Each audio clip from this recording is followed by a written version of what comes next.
Bom dia, irmãos e irmãs, na graça e na paz do nosso Senhor e Salvador, Jesus Cristo. Quero agradecer a Deus, em primeiro lugar, pelo privilégio da vida, pelo privilégio da salvação, pelo privilégio da comunhão, pelo privilégio de podermos cultuar o nome do Senhor numa manhã como essa. Quero agradecer ao pastor Wagner pelo convite tão gentil, tão carinhoso. De fato, temos já muitos anos de uma história de amizade e de serviço no reino de Deus. Muito bom ver a Keila, o Nicolas, que a última vez que eu vi era muito pequenino ainda, já está um moção. E eu quero agradecer você também, dessa igreja, o conselho, por me receber e por abrir o coração. Não para mim. Eu sei que você não veio aqui nessa manhã para me ouvir. Você veio para ouvir a voz de Deus. E o meu pedido, a minha oração é para que Deus fale com você poderosamente. Eu vou, antes de ler a Bíblia com você, apenas apresentar um pouquinho do meu ministério. E dentre as ações que eu tenho desenvolvido, os privilégios que Deus tem me dado, está o de escrever livros. Eu já tenho 16 títulos publicados. Não trouxe todos, trouxe alguns que me pareceram mais interessantes para esse nosso momento juntos. O primeiro livro que eu trouxe, que eu queria que você conhecesse, é esse aqui, Aprenda a Lidar com a Ansiedade. Pastor Wagner já me disse que nessa igreja ninguém é ansioso. Então, eu já estou sabendo disso. Mas você deve ter amigos ansiosos de outras igrejas. Esse livro tem ajudado muita gente, principalmente pessoas evangélicas, a lidarem com o desafio da ansiedade. E esse livro é diferente da maioria dos livros sobre ansiedade, porque ele não trata a ansiedade em si. Ele trata os fatores geradores de ansiedade. Porque a ansiedade é um sintoma. A ansiedade é um sinal de que alguma coisa não está bem. É um alarme que toca na alma, que deixa o corpo, a mente em estado de alerta, rouba o sono, rouba a paz. Às vezes é alguma coisa que está acontecendo no nosso inconsciente. Além de ser pastor, eu sou psicanalista, assim como minha mulher. Nós atendemos diariamente na nossa clínica e temos tratado muita gente com transtornos ligados à ansiedade.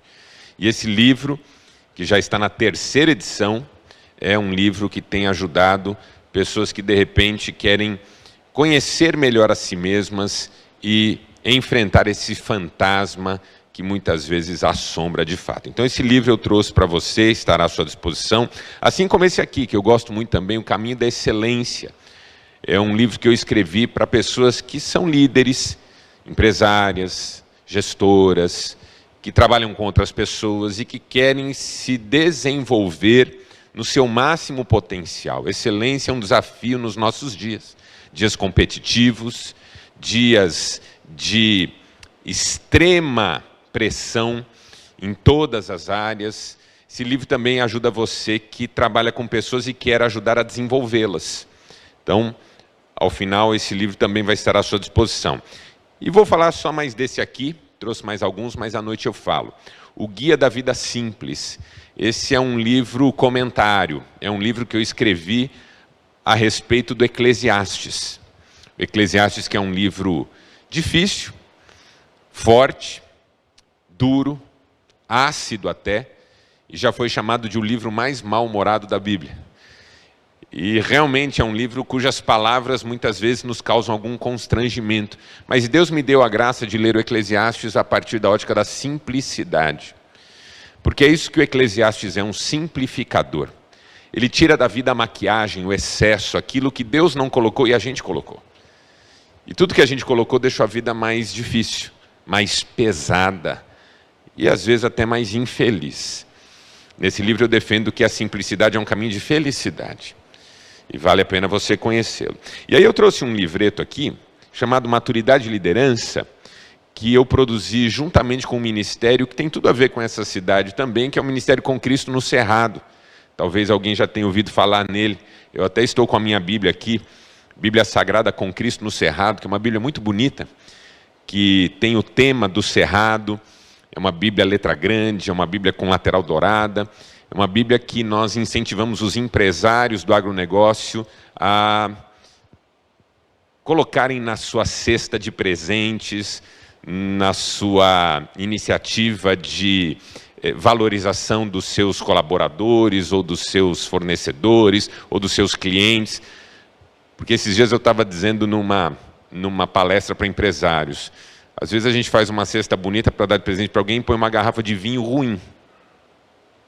E é mais caro esse vinho ruim do que uma Bíblia dessa, que a gente fez especialmente para o agronegócio brasileiro. Eu já estive no Congresso Nacional 3 vezes nos últimos 15 anos, pregando nos cultos da bancada evangélica, distribuindo essa Bíblia para todos os representantes do Cerrado brasileiro. Tem sido um instrumento de evangelização. Então, se você quiser saber mais sobre a Bíblia, entre no site do Com Cristo no Cerrado, comcristonocerrado.org, e aí você vai ter mais informação. E eu trouxe esse livreto que eu publiquei junto com o Ministério Com Cristo no Cerrado, que eu vou dar de graça para quem comprar um livro que seja. Pode pegar um desse aqui e levar de graça, é um presente. Queria poder trazer para todo mundo e distribuir para todo mundo, mas como eu vim de avião, trouxe uma bagagem só, eu acabei trazendo só o que deu. Tá joia? Então, se você levar um livro, você já pode levar também um livro do Maturidade e Liderança, para você conhecer também um pouquinho desse material. Tá joia? Se quiser saber mais sobre o meu ministério, no Instagram ou no Facebook, @siga Marcelo Gomes, é o meu endereço, você vai me achar lá. Se você puder curtir ou seguir, vai me honrar muito. Eu gosto muito de, depois de fazer uma mensagem, saber que tenho novos amigos e novos intercessores nas minhas redes sociais, tá bom? Dito isso, quero convidar você a abrir sua Bíblia comigo na carta do apóstolo Paulo aos Gálatas. Nós vamos fazer a leitura em 3 trechos. 3. No primeiro capítulo, no terceiro capítulo e no 5º capítulo. Então fique com a sua Bíblia aberta, com o seu celular ligado. Gálatas, capítulo 1º, 3º e 5º.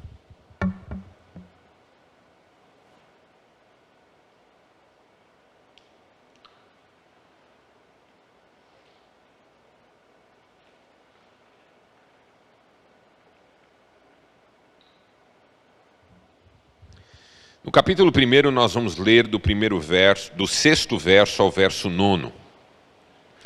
Depois no capítulo 3, do 1º verso ao 5º.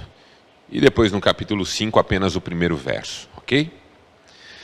Gálatas, 1º capítulo, 6º verso, diz assim: Admiro-me de que vocês estejam abandonando tão rapidamente aquele que os chamou pela graça de Cristo, para seguirem outro evangelho que, na realidade, não é o evangelho. O que ocorre é que algumas pessoas os estão perturbando, querendo perverter o evangelho de Cristo. Mas ainda que nós, ou um anjo dos céus, pregue um evangelho diferente daquele que pregamos a vocês, que seja amaldiçoado. Como já dissemos, eu agora repito, se alguém anuncia a vocês um evangelho diferente daquele que já receberam, que seja amaldiçoado. Capítulo 3, agora, 1º verso.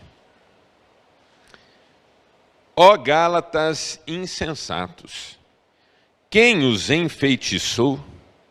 Não foi diante dos seus olhos que Jesus Cristo foi exposto como crucificado? Gostaria de saber apenas uma coisa. Foi pela prática da lei que vocês receberam o Espírito, ou pela fé naquilo que ouviram? Será que vocês são tão insensatos que, tendo começado pelo Espírito, querem agora se aperfeiçoar pelo esforço próprio? Será que foi inútil sofrerem tantas coisas? Se é que foi inútil. Aquele que dá o seu Espírito e opera milagres entre vocês, realiza essas coisas pela prática da lei ou pela fé com a qual receberam a palavra? E agora o 5º capítulo, apenas o 1º verso. Foi para a liberdade que Cristo nos libertou.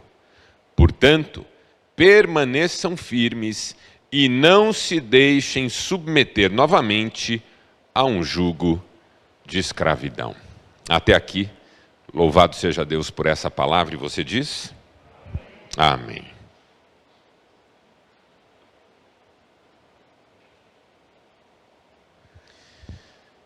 O tempo voa.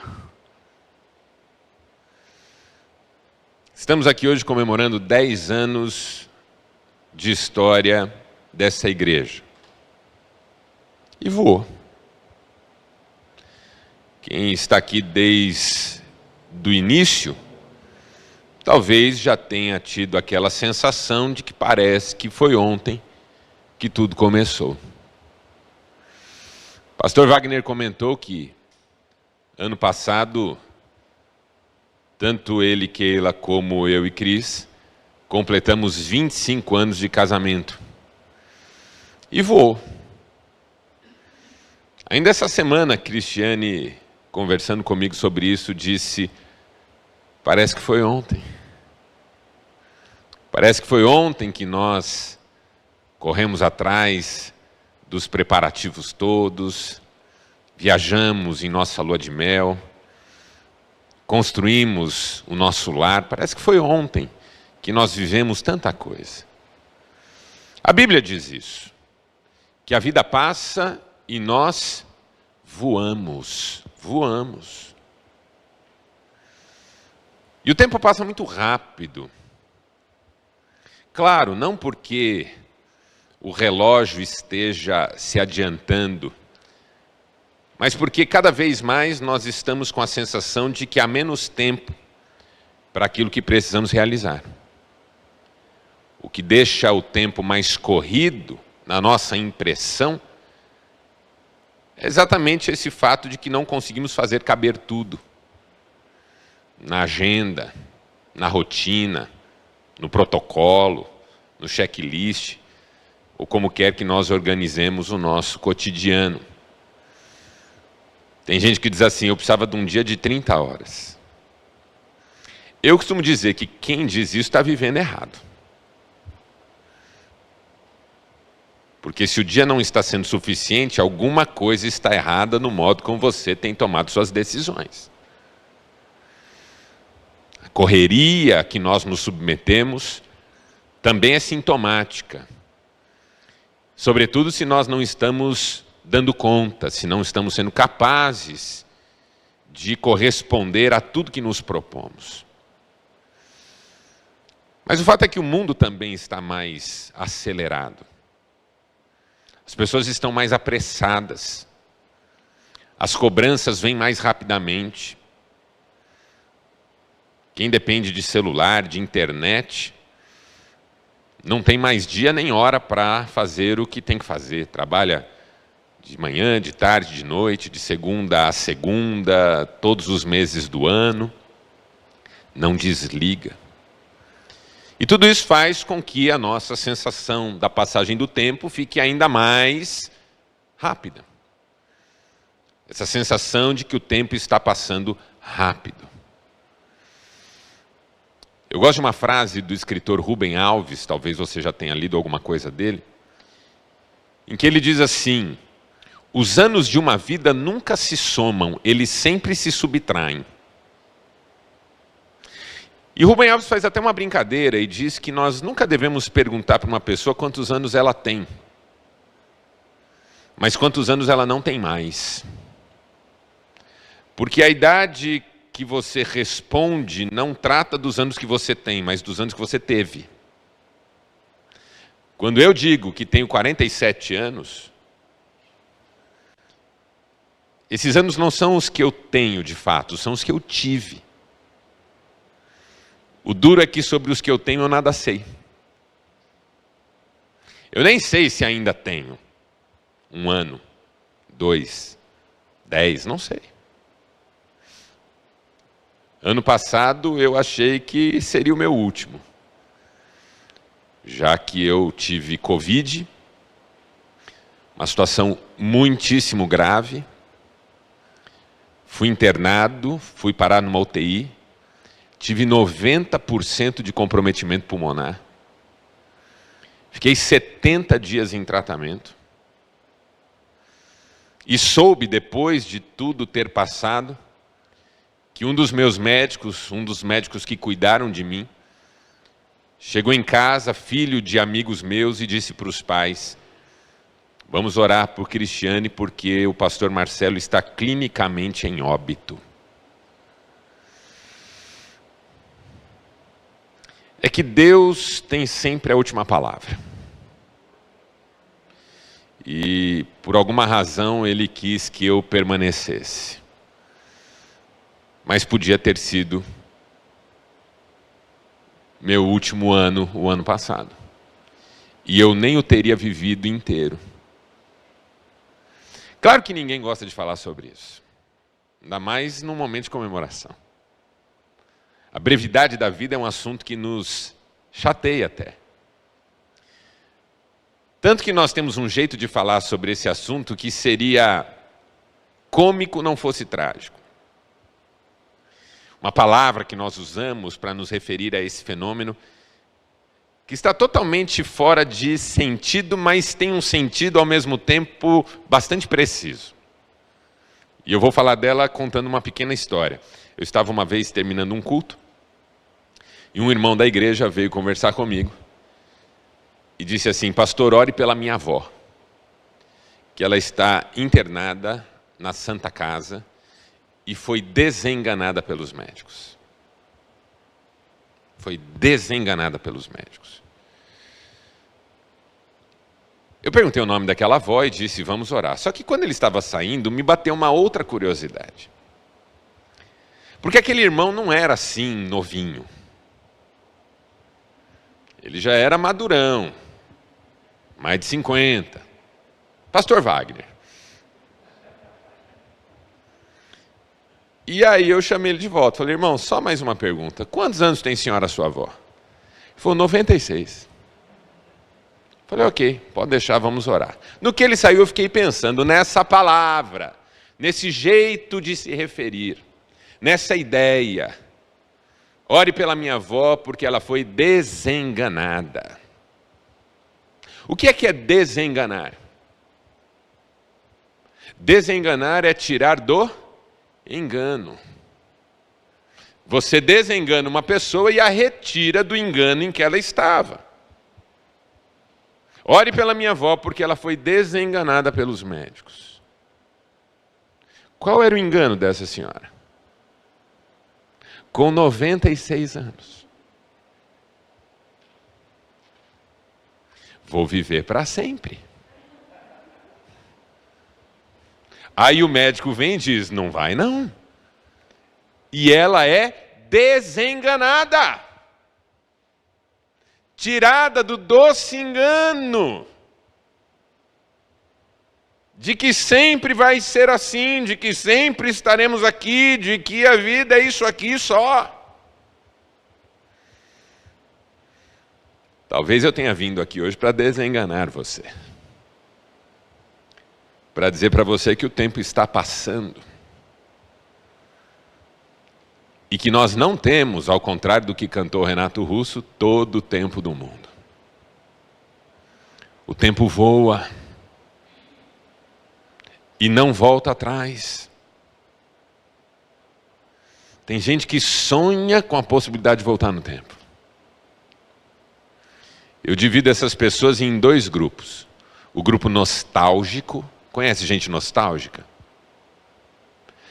Nostalgia é saudade daquilo que já foi. Gente nostálgica tem um recorte no tempo, na história, no passado, que considera a melhor fase da vida. O sonho dessa gente é voltar no tempo para esse lugar e reviver isso. Você reconhece gente nostálgica porque ela fala assim: eu era feliz e não sabia. Outra expressão típica de gente nostálgica: é a seguinte: na minha época. Que época? Você já morreu já? Por que a gente fala na minha época? Se a gente está vivo. Eu posso dizer na época de Davi, na época de Salomão, na época da minha bisavó falecida. Agora, a minha está em vigor. Esses dias eu ouvi um rapaz de 30 e poucos anos dizendo, porque, pastor, na minha época, eu falei, que época, velho? Como assim na minha época? Sua época é hoje. Mas qual que é o tipo de mentalidade de quem diz na minha época? Tem um momento na minha história que é melhor do que hoje. E seria bom se tudo fosse como era naquele momento, naquele recorte. Isso é nostálgico. O segundo grupo é o grupo dos melancólicos. Esse é pior. Porque se nostalgia é saudade daquilo que já foi, melancolia é saudade daquilo que nunca foi. E se o nostálgico tem um recorte de um tempo feliz para o qual ele queria voltar, o melancólico tem um ponto que ele considera ser o ponto onde tudo estragou. Frase típica do melancólico é: ah, se eu pudesse. Ah, se eu tivesse. Ah, se eu não tivesse. Ah, se eu não tivesse ouvido aquela pessoa. Ah, se eu tivesse ouvido minha mãe. Ah, se eu tivesse feito diferente. Ah, se eu não tivesse ido por esse caminho. Eu costumo brincar que o melancólico é um sujeito que entrou numa livraria, olhou os livros, pegou um livro na mão, folheou o livro, foi até o caixa, pagou o livro, foi para casa, leu o livro, com a sensação de que o livro que devia ter comprado ficou na livraria.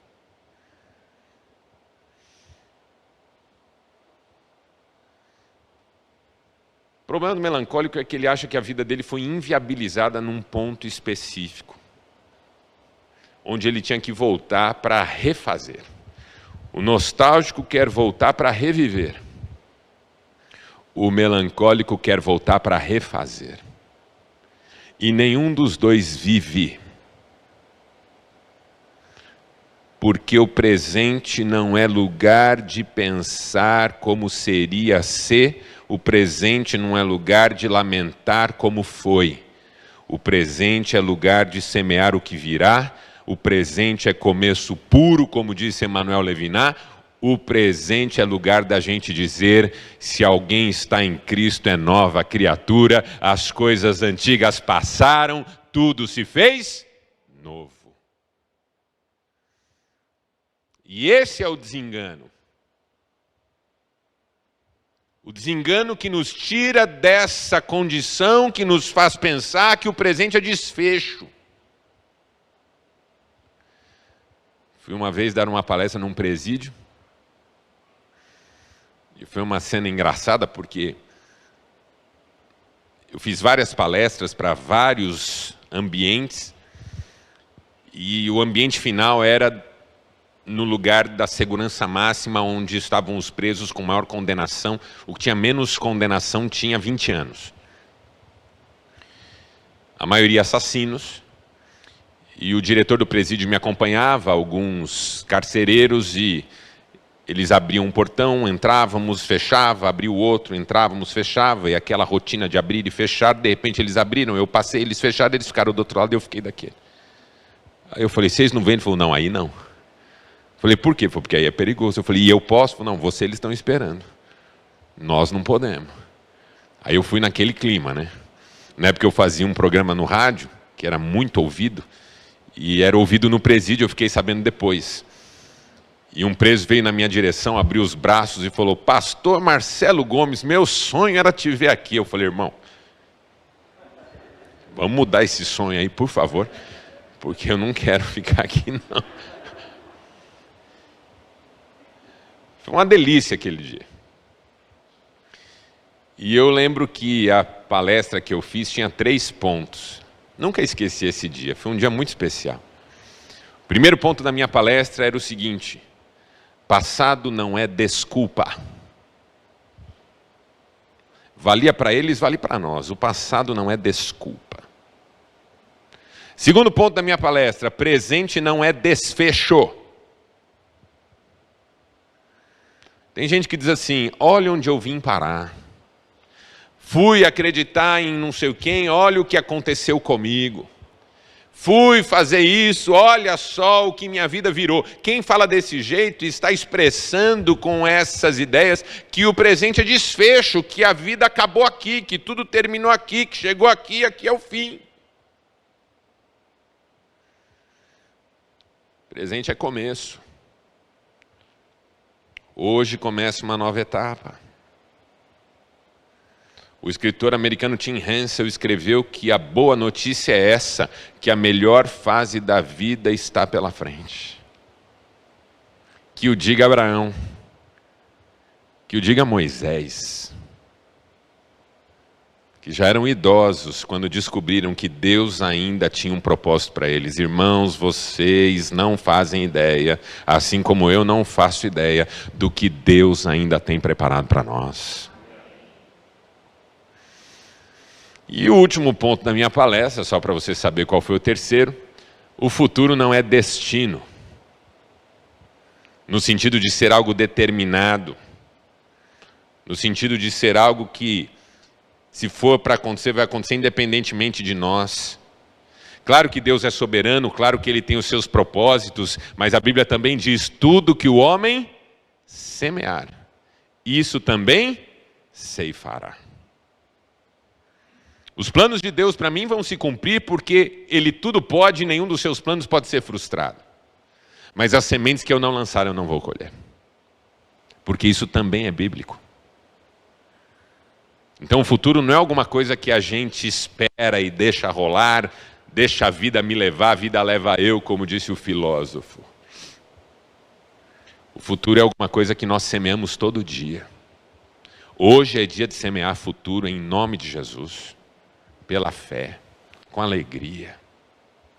Porque um dia o que nós estamos vivendo aqui foi semeado. Um dia essa igreja foi semeada. Ela já tem dado frutos. Mas ainda não são todos os frutos que ela pode dar, porque quanto mais uma semente germina, é cuidada, a planta é cuidada e novas sementes são lançadas, tanto mais frutos vêm. Hoje é dia de semear. Porque amanhã será um novo dia, trará novas oportunidades de semeadura, mas não reporá as sementes que nós não tivermos lançado hoje. As sementes de amanhã são as de amanhã. As sementes de hoje são as de hoje. O tempo voa. E a passagem do tempo tem que nos trazer esse senso de responsabilidade, compromisso, decisão. Porque o tempo não é um remédio como as pessoas gostam de dizer. Ah, o tempo cura tudo. Há muitos anos eu digo, o tempo não cura nada, o tempo intensifica tudo. Se você tiver uma ferida tratada, com o tempo ela sara. Se você deixar uma ferida sem tratar, com o tempo ela piora.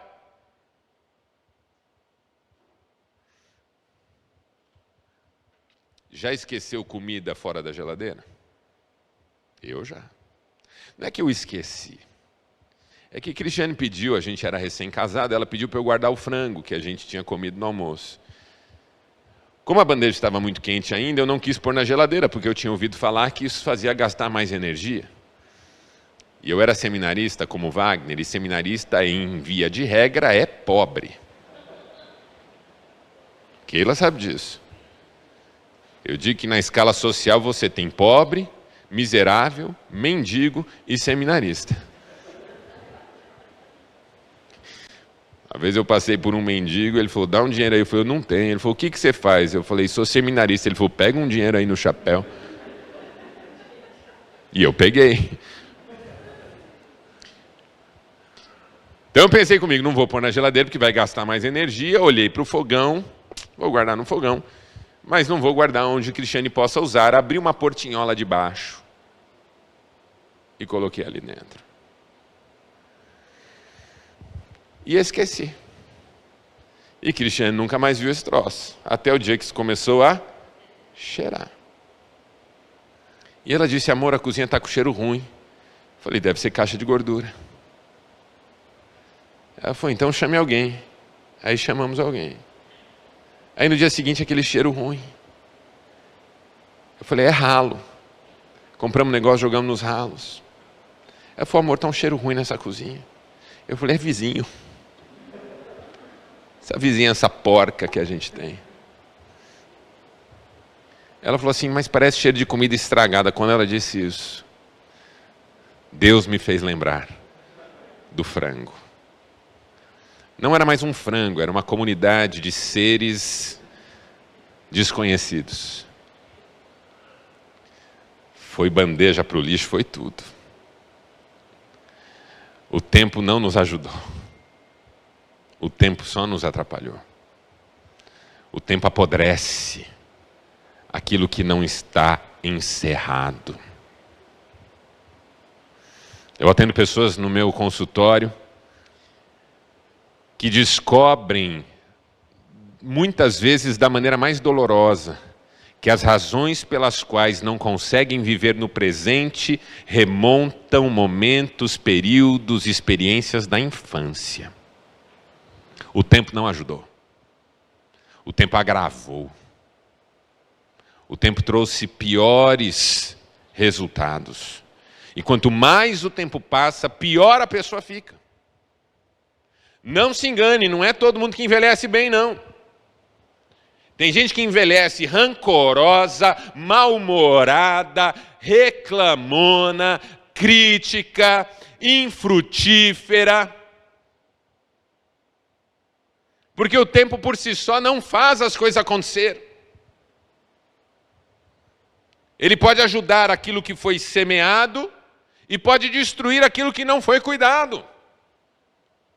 A sua horta, o seu jardim, se você cuida, se você semeia, se você trata, com o tempo fica lindo. Mas o mesmo jardim, a mesma horta, sem cuidado, com o tempo vira mato. Por isso é preciso cuidar daquilo que a gente ama. Cuidar da fé, cuidar da família, cuidar da nossa própria vida, porque com o tempo, sem cuidado, tudo isso desmorona. Na vida a gente aprende uma lição que é dura, mas é verdadeira. Nem tudo que começa bem termina bem. Claro, o que começa mal termina pior ainda. É preciso começar bem. Mas nem tudo que começa bem termina bem. Tem coisas que começam bem e terminam mal. Casamentos, sociedades. A Bíblia tem exemplos de pessoas que começaram muito bem. Salomão começou muito bem, mas muito bem, terminou mal. Sansão começou super bem, terminou mal. Judas, o Iscariotes, começou super bem, começou seguindo a Cristo, começou escolhido um dos apóstolos, viu Jesus andar sobre as águas, viu a multiplicação dos pães, viu os cegos que foram curados, viu os leprosos que foram purificados, ouviu o sermão do monte. Uma vez eu fiz uma série de palestras sobre Judas Iscariotes. 13 mensagens só sobre a vida de Judas. E a pergunta que eu tentei responder em cada uma das palestras foi: por que alguém que viu o que ele viu e ouviu o que ele ouviu, fez o que ele fez? É louco, não é?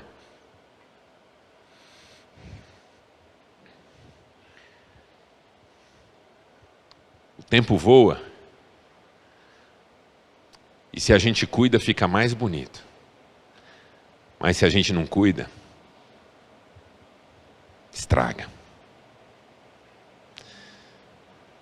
A gente começa bem, mas se não cuida, pode terminar mal. Tudo isso que eu estou falando tem a ver com o texto que nós lemos e com toda a carta do apóstolo Paulo aos Gálatas. Porque se eu pudesse resumir a carta aos Gálatas numa frase, seria essa: começaram bem e estavam terminando mal. O apóstolo Paulo diz isso: quem enfeitiçou vocês? Vocês que começaram pela graça, vocês que começaram pela fé, agora vão terminar pela religião, pela lei, pelas obras da carne? O que aconteceu com vocês? Vocês que têm milagres lá no início da trajetória, experiências espirituais, amaram a Cristo verdadeiramente, agora vão se deixar contagiar pelos ditames da religiosidade vazia, questões de circuncisão, judaísmo e tudo mais do que vocês já tinham sido livres. Esse é o resumo da ópera em Gálatas. Vocês começaram bem, estão terminando mal. O tempo não está ajudando vocês.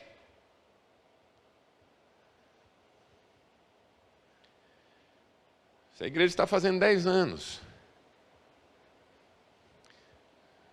Nossa oração é para que, com o tempo, os frutos apareçam. E Jesus seja honrado. E as famílias sejam abençoadas. Mas para que tudo isso aconteça, hoje é dia de semear. Semear um pouco mais. O semeador saiu a semear. Não é toda semente que vinga, tem a semente que cai à beira do caminho, tem a semente que cai em terreno pedregoso, tem a semente que cai entre os espinhos, mas aqui cai em terra boa. Frutifica 30, 60 e 100 por um. Não se engane e não duvide. Sementes que você lançou, está lançando e ainda vão lançar, vão trazer frutos que você nunca imaginou que um dia colheria. Porque o nosso Deus é poderoso para fazer infinitamente mais do que tudo que pedimos ou pensamos. Então não pare de semear.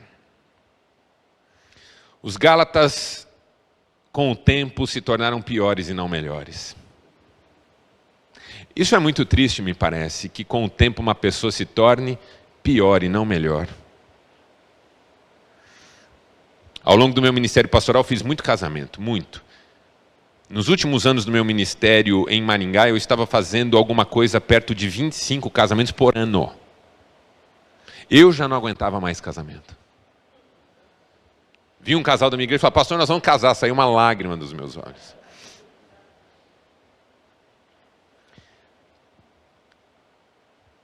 Nos casamentos eu dizia assim para os casais: eu espero, daqui a 10, 15, 20 anos, encontrar vocês.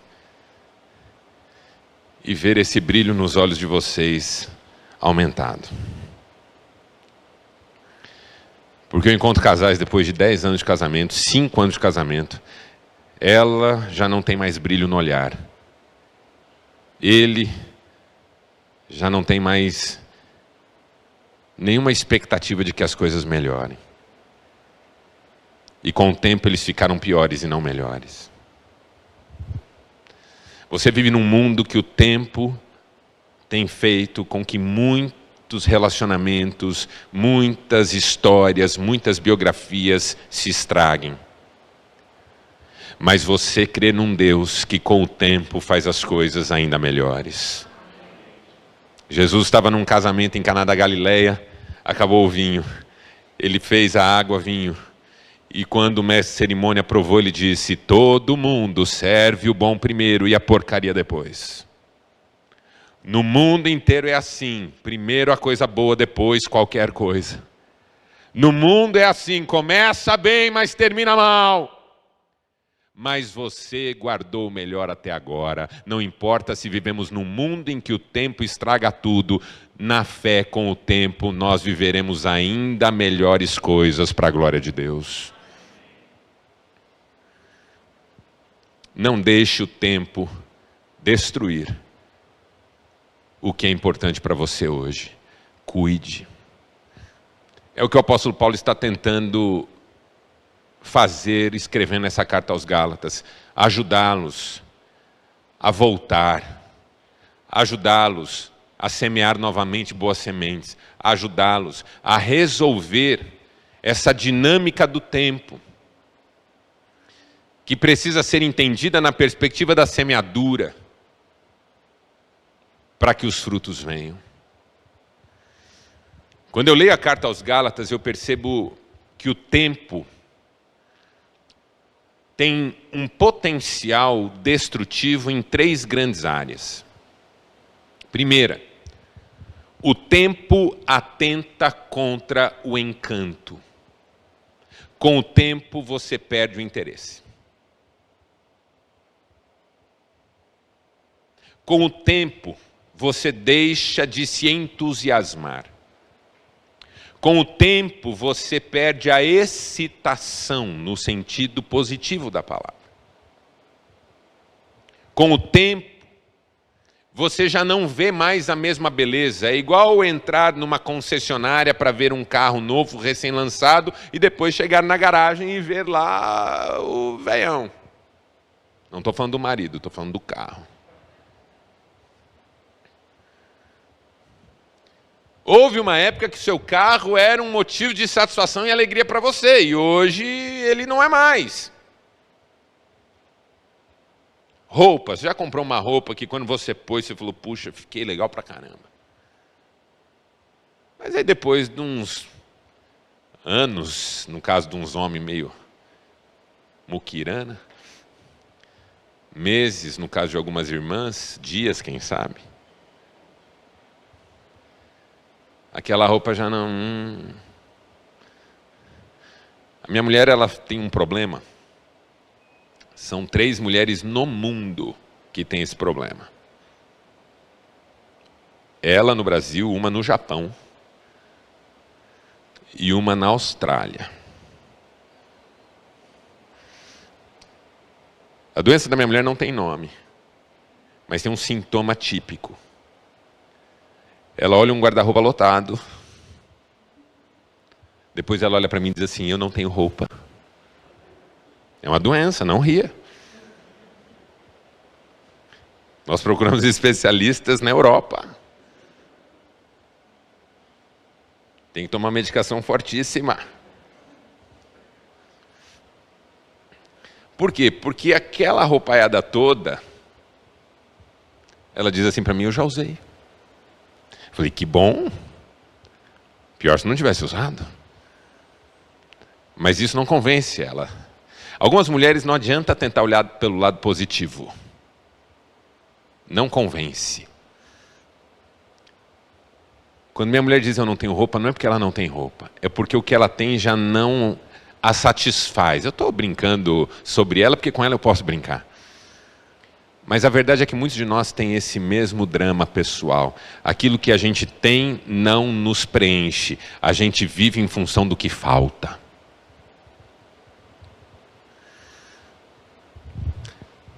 Igreja, teve uma época que eu era tão feliz aqui, agora eu venho, demora 20 minutos para eu entrar no clima.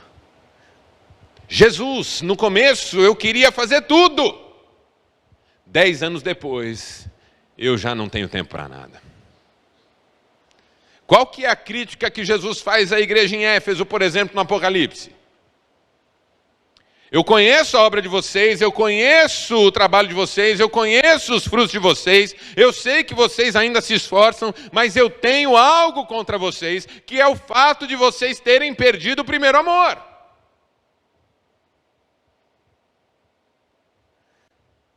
O tempo atenta contra o encanto, com o tempo a gente fica menos interessado, com o tempo a gente fica menos disposto, com o tempo a gente tem menos brilho no olho, com o tempo a gente tem menos vontade.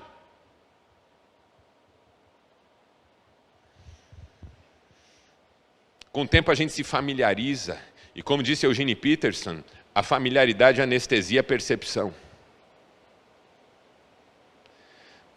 Coisas que você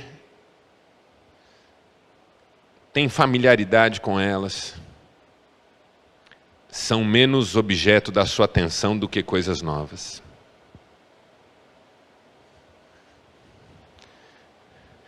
Quanto mais familiarizado um homem está com a sua esposa, menos ele presta atenção nela. Não mais. É triste, mas é verdade. A gente presta atenção no que nos chama a atenção por ser novidade. O que é corriqueiro. Nesse caso, as mulheres têm vantagem sobre os homens porque elas são mais atentas. Homens são desatentos. Mulheres são observadoras, homens passam batido. Mulheres veem tudo. Homens, para ver alguma coisa, precisa de esforço. Eu falo que mulheres são observadoras porque, nesses casamentos que eu fiz ao longo da vida, toda vez é a mesma coisa. Eu fico lá na frente da igreja, esperando começar a confusão, e o povo todo sentado. Aí começa a entrar todo mundo, padrinho e tudo mais, entra a noiva. Aí eu fico vendo homens olhando a noiva entrar.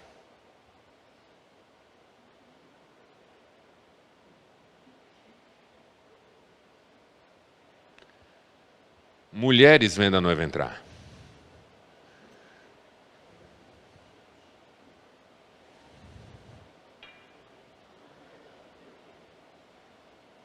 Observadoras.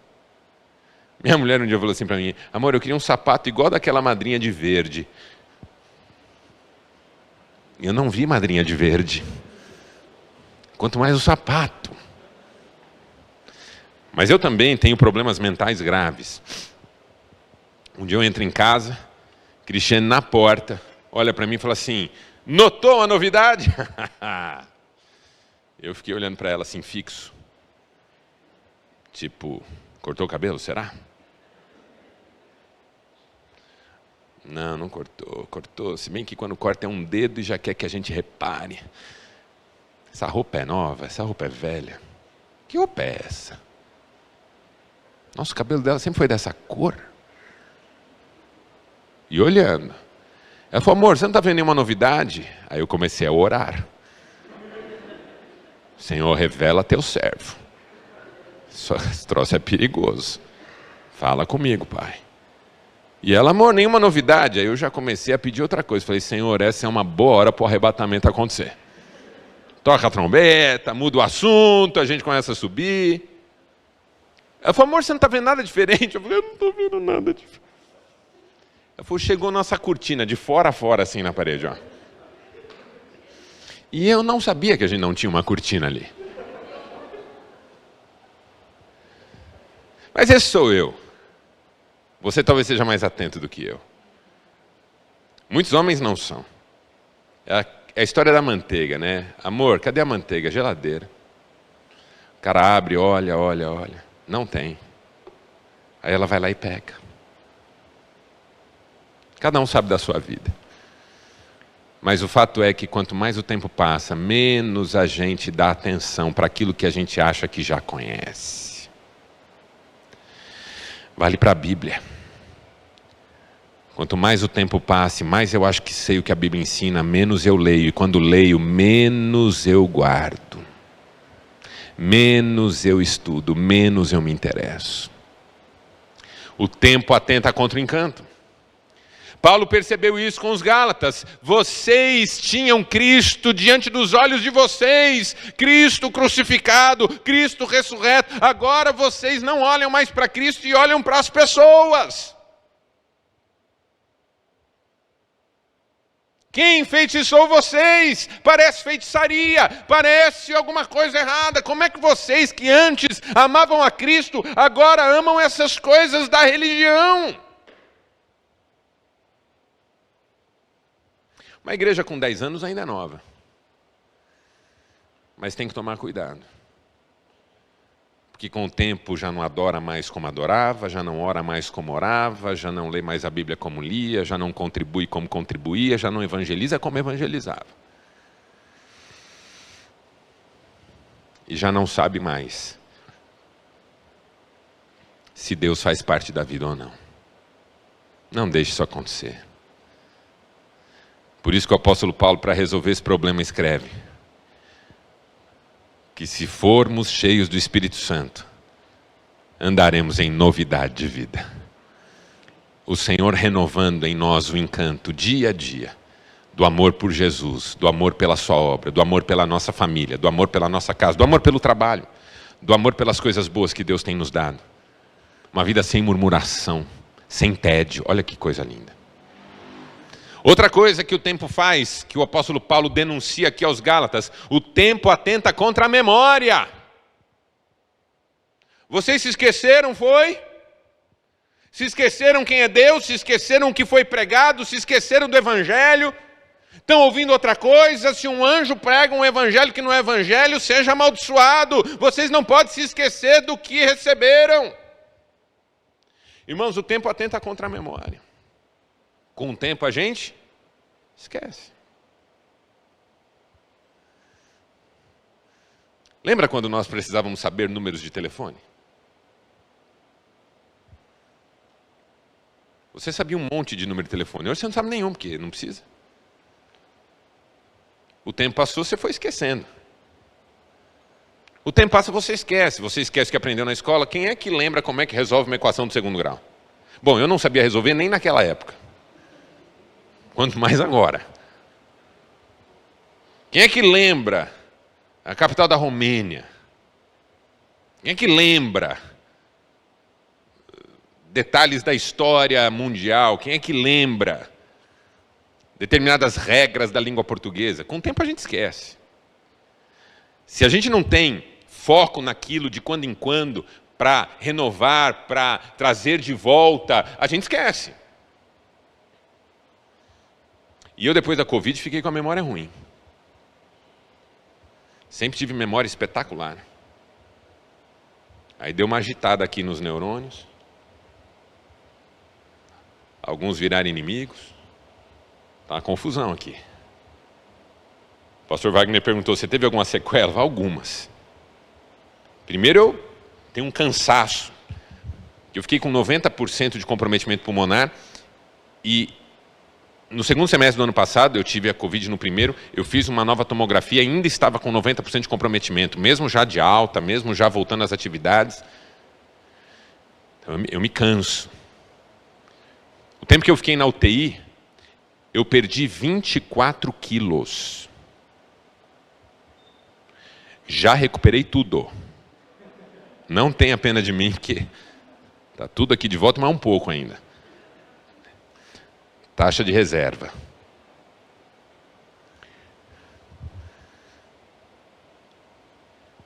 Eu canso, eu esqueço, eu tenho confusão mental. Pouca coisa. Às vezes eu preciso fazer esforço para lembrar de algo que antes eu lembrava com facilidade. Agora, não é só a Covid que faz isso, o tempo faz isso. O tempo passa, a sua memória falha. Você esquece versículos que você sabia decor. E pior, você esquece momentos da vida em que Deus fez milagre na sua história, ouvindo a sua oração, e hoje isso não é significativo para você vencer o novo momento. Por isso que Jeremias diz, quero trazer à memória o quê? O que me possa dar esperança. Com o tempo a gente esquece. No meu ministério pastoral eu fiquei muito triste muitas vezes. Por quê? Porque às vezes era o caso da gente orar com casais que não podiam ter filhos. Já tinham tentado, já tinham feito tratamentos, já tinham feito inseminação, nada deu certo. Aí a igreja entrou em oração, o casal entrou em clamor, e de repente um dia vem a notícia, Deus fez um milagre, uma criança está sendo esperada, aquela festa, testemunho, Deus é glorificado, passa 15 anos, a criança está desse tamanho aqui, o casal está falando em divórcio. Esqueceu, foi? Esqueceu?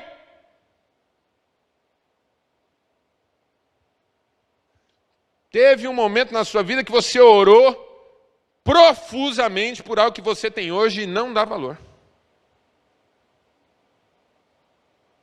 Esqueceu.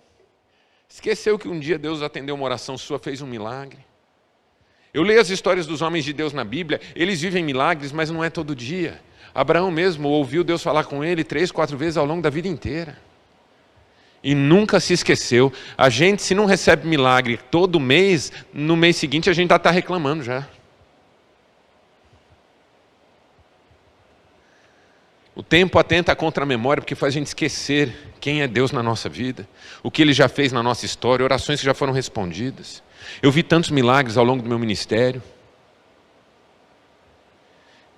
Às vezes eu vou visitar amigos que tiveram milagres espetaculares na sua história e eles já não os contam mais.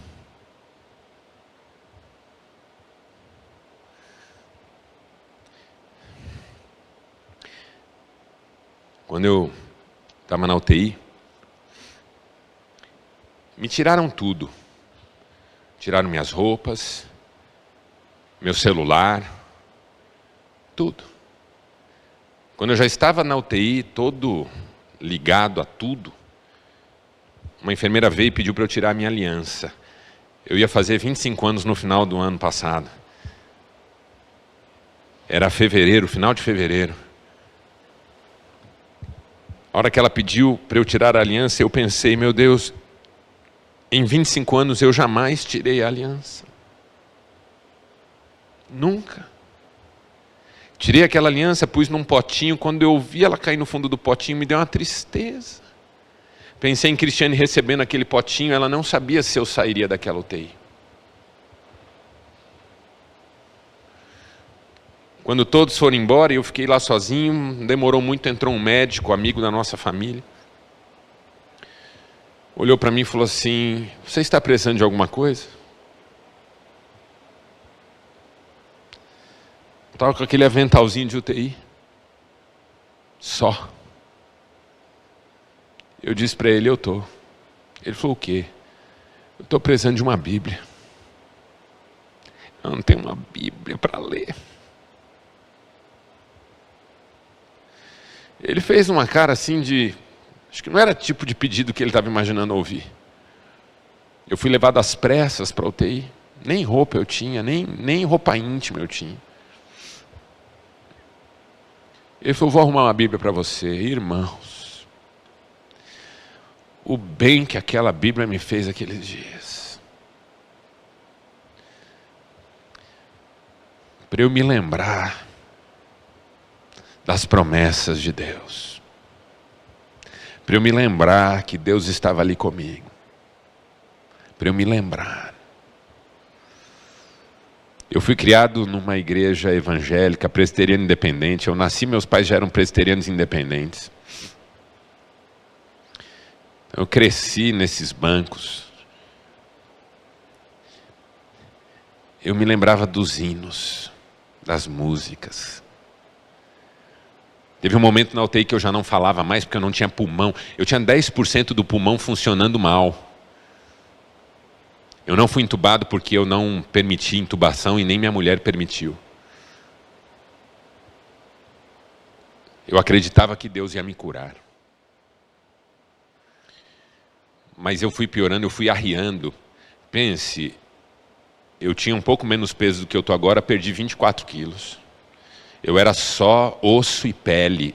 A primeira vez que minha mulher viu minha perna, depois de eu sair da UTI, porque ela não pôde me ver lá dentro, ela tomou um susto, ela falou, essa perna não é sua.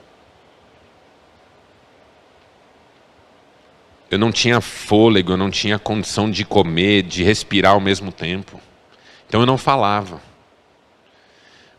Mas eu adorava a Deus o dia inteiro, na minha mente, lembrando hinos, músicas. O hino que eu mais cantei, sem abrir a boca, mas apenas pensando, foi aquele que diz, se paz a mais doce me deres gozar, ou dor a mais forte eu sofrer, ó seja o que for, tu me fazes saber que feliz com Jesus sempre sou. Isso tudo estava na minha memória.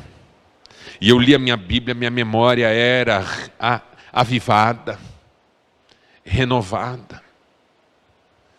Até um dia, foi o dia que eu fiquei pior. Uma enfermeira entrou no meu quarto e disse assim, por favor, deixe-se entubar, o seu caso é muito grave. E antes de entubar você, fale com a sua esposa e diga umas últimas palavras para ela, desse jeito. Eu estava totalmente entregue. Eu fiz uma oração e falei com Deus 10 razões pelas quais eu queria que Ele me deixasse viver um pouco mais. Porque é uma coisa louca, irmãos. Eu sou pastor há muitos anos, eu prego há muitos anos, eu sou crente desde a infância. Eu sempre disse que eu sei para onde vou, que lá é melhor que aqui, que viver é Cristo e morrer é lucro. Mas quando eu estava morrendo eu não queria não. Pensa num negócio que eu falei, não, agora não. Mas se você ler a Bíblia Sagrada, vários homens e mulheres de Deus pediram para Deus mantê-los vivos. Eu citei o salmista diante de Deus, falei, Senhor, como o salmista disse, se eu morrer na sepultura, não poderei te louvar, porque da sepultura ninguém pode te louvar. Eu disse para Deus, se eu morrer, o Senhor perde um adorador. Tipo uma chantagem emocional, sabe? Falei, Senhor, eu honrei meu pai e minha mãe, a vida inteira honrei meu pai e minha mãe, nunca os desonrei. E a tua palavra diz. Falei da minha família, falei do ministério, falei das pessoas que eu contribuo, que eu ajudo, que eu sustento. Falei de tudo. Falei, eu sei que nada disso é motivo. Se o Senhor me deixar é por graça, mas eu preciso falar isso para o Senhor. Tudo aqui, ó. Memórias do que eu aprendi com Deus. Se a sua memória tem falhado e você tem se esquecido, hoje nós vamos orar para que o Espírito Santo te relembre. Em nome de Jesus. E por último, eu vou terminar. O tempo atenta contra o vigor. O tempo atenta contra o encanto, o tempo atenta contra a memória e o tempo atenta contra o vigor. Com o tempo a gente cansa. É ou não é? Eu estou falando aqui já há um tempão, você já deve estar mais cansado.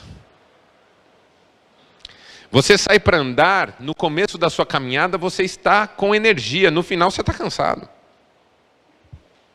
Vale para tudo na vida, vale para relacionamento, vale para trabalho, vale para fé. Com o tempo a gente cansa.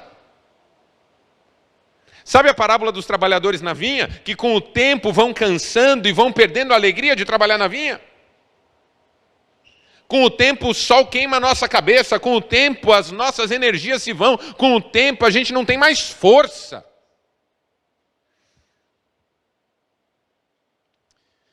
Os Gálatas estavam cansados. Paulo reconhece isso.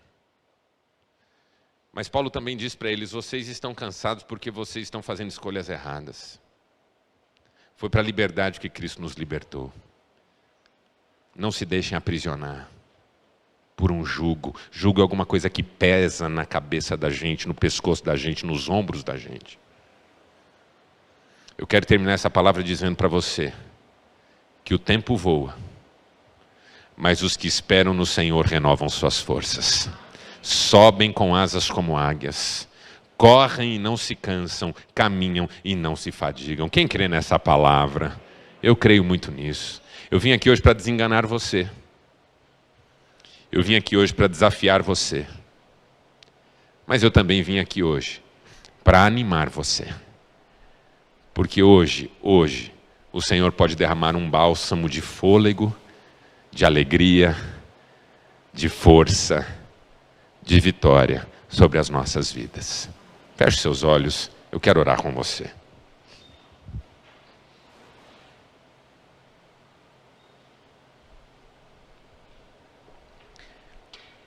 Talvez haja pessoas aqui melancólicas, que olham para trás com tristeza. Talvez haja pessoas aqui ansiosas, que estão correndo, mas não sentem que estão seguras, têm medo do amanhã. Talvez haja pessoas aqui desanimadas, cansadas, abatidas, sem vigor. Talvez haja pessoas aqui distraídas, esquecidas, já não pensam mais em tudo que Deus fez. Talvez haja pessoas aqui sem brilho no olhar, pensando como seria bom se tudo fosse diferente. Talvez você esteja aqui hoje precisando de um renovo. Talvez você esteja aqui hoje precisando de um bálsamo sobre a sua vida. Restauração, cura, alegria. A Bíblia diz que a alegria do Senhor é a nossa força. Ah, como eu preciso dessa alegria. Como eu preciso dessa alegria. Para seguir em frente, para semear novas sementes, para não desanimar. Se você está precisando de um renovo nessa manhã e quer orar comigo, fique em pé no seu lugar, eu vou orar com você. Deus há de renovar você nessa manhã. Renovar seu encanto, renovar sua memória, renovar seu vigor, renovar a alegria de viver, renovar a coragem de semear, renovar o compromisso com o reino, renovar o compromisso com a família, renovar a disposição para servir. Quero orar com você, Pai. Nessa manhã nós te agradecemos porque, como foi dito, Tu estás aqui. Teu Espírito move entre nós. Jesus está aqui. Porque Ele prometeu: quando 2 ou 3 estiverem reunidos em meu nome, ali estarei eu no meio deles. Nós cremos nesta palavra, nós cremos nesta promessa. Ajuda-nos a não nos esquecermos disso. Que Tu estás presente, que Tu cuidas de nós. Pai, nós cremos que o Senhor pode nos renovar nessa manhã, renovar o vigor. Tu sabes quantos andam cansados, e a Tua palavra diz: vinde a mim, vós todos que estáis cansados, sobrecarregados, eu vos aliviarei. Alivia, Senhor, o Teu povo nessa manhã, dos fardos pesados, da rotina estafante, da agenda absoluta que se impõe sobre tudo e que faz nos esquecer quem somos. Pai, renova o encanto do esposo pela esposa, da esposa pelo esposo, a admiração, o respeito. Renova, Senhor. Renova a alegria de ser cristão na vida de cada um aqui. Renova, Senhor, a alegria do culto, da palavra, dos louvores. Renova, Senhor, o ânimo de cuidar dos filhos, de educar os filhos para a Tua glória, de disciplinar com amor e ensinar com sabedoria. Renova, Pai. Renova a nossa vida nessa manhã. Derrama sobre nós bálsamo. Fortalece-nos, em nome de Jesus Cristo. Amém e amém.